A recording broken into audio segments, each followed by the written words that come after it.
Hello, all of my amazing Sunday school teachers and leaders. Thank you for pouring Jesus into these kids. Thank you for what you're doing for these families. It is truly making an eternal difference. So this whole section that we're teaching over the next last week and the next coming weeks is all about repentance.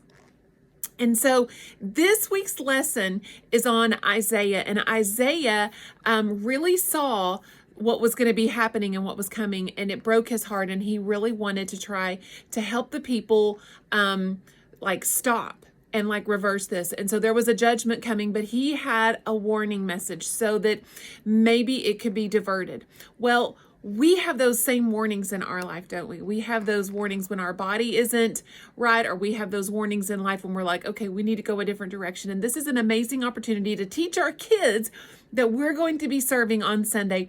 What does a warning look like? So we have a lot of really cool things for them to do this coming Sunday. So if they're going to be in crafts, here's what we have for them. They're going to color a sheet, and it's going to look just like this.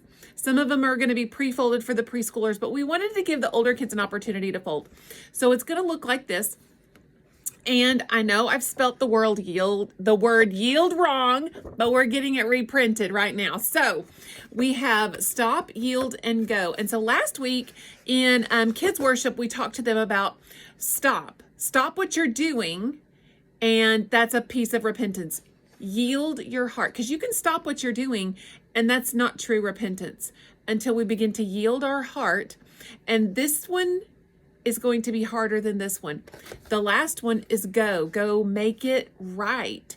And so they're going to make their own little stop signs. Now, when you're making this with the kids, talk to them about this last piece. Go make it right. This is the hardest thing to do.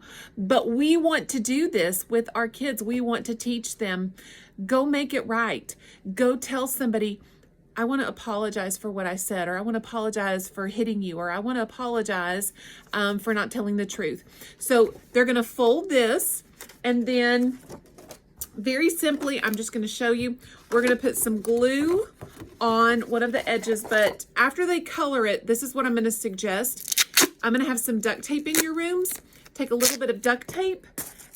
Kids can use glue if they want to, but I found that this works better. So you're going to put just a little bit of duct tape on a stick. They're going to put it right inside before they glue, because it's going to make it a lot easier if you do it then.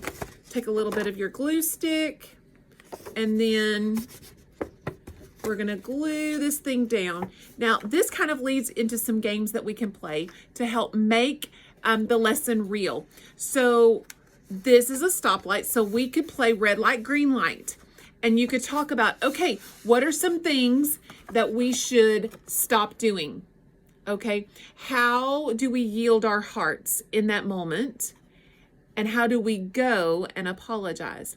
So red light, green light is a really great game. Another great game for them to play, because he brought a message of warning. You could play telephone with these kids, and that would be a really, really great game. They also have a game in the curriculum, and I think it's throughout almost every one of the levels when I've read it, about the warning signs or warning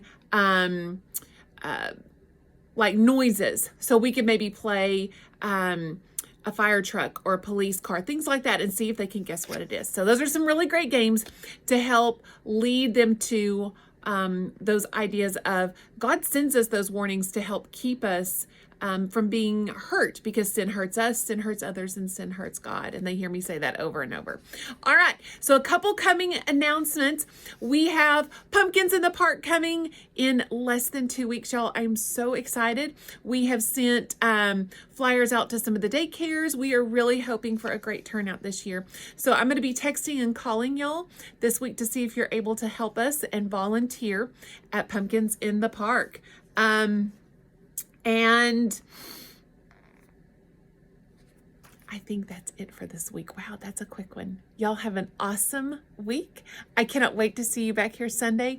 And thank you for meeting me at 9:23 on Sunday morning, so I can be praying over you and for you.